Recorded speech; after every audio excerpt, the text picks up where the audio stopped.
आप सभी को प्रेज द लॉर्ड, जय मसीह की। आइए अपने दिन की शुरुआत परमेश्वर के वचन के साथ करें। आज का वचन भजन संहिता 80 और उसका 7वां पद। इसमें लिखा है, हे सेनाओं के परमेश्वर, हमको ज्यों का त्यों कर दे और अपने मुख का प्रकाश हम पर चमका, तब हमारा उद्धार हो जाएगा। प्रियो, कहा जाता है कि जिसे ईश्वर बचाना चाहे उसे कोई मार नहीं सकता, क्योंकि संसार की कोई भी ताकत परमेश्वर से बड़ी नहीं हो सकती।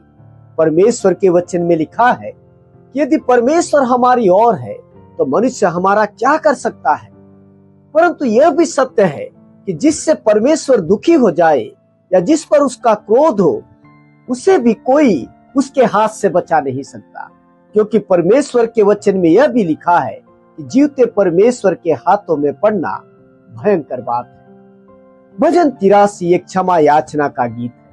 यह उस समय लिखा गया जब उत्तरी राज्य इस्राएल, जिसकी राजधानी सामरिया थी, लगभग ईसा पूर्व 222 में असीरिया के हाथों में पड़ा और असीरिया के राजा ने सामरिया को उजाड़ दिया और वहां के लोगों को बंधुआई में असीरिया ले गया, क्योंकि इस्राएलियों ने परमेश्वर के विरुद्ध पाप किया था और अन्य देवताओं की पूजा वे करने लगे थे।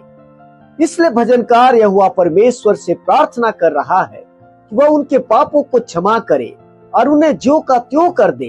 परमेश्वर अपने मुख का प्रकाश उन पर चमकाए, तब निश्चय उनका उद्धार हो जाएगा।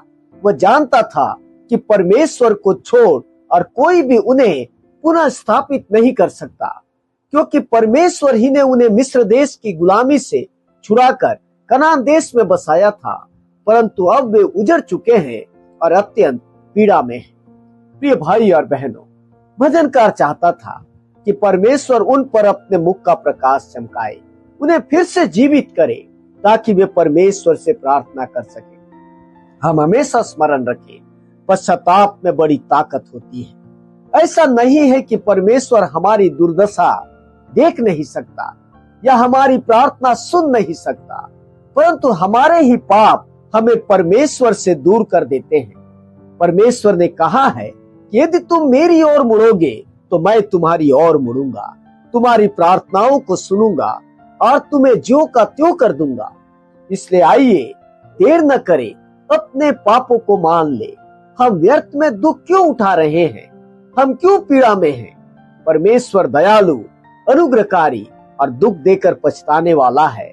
वह हमें क्षमा करेगा और अपने मुख का प्रकाश हम पर दोबारा चमकाएगा और हमारी सारी खुशियां हमें लौटा देगा। आपका दिन अच्छा हो। प्रभु आपको आशीष दे।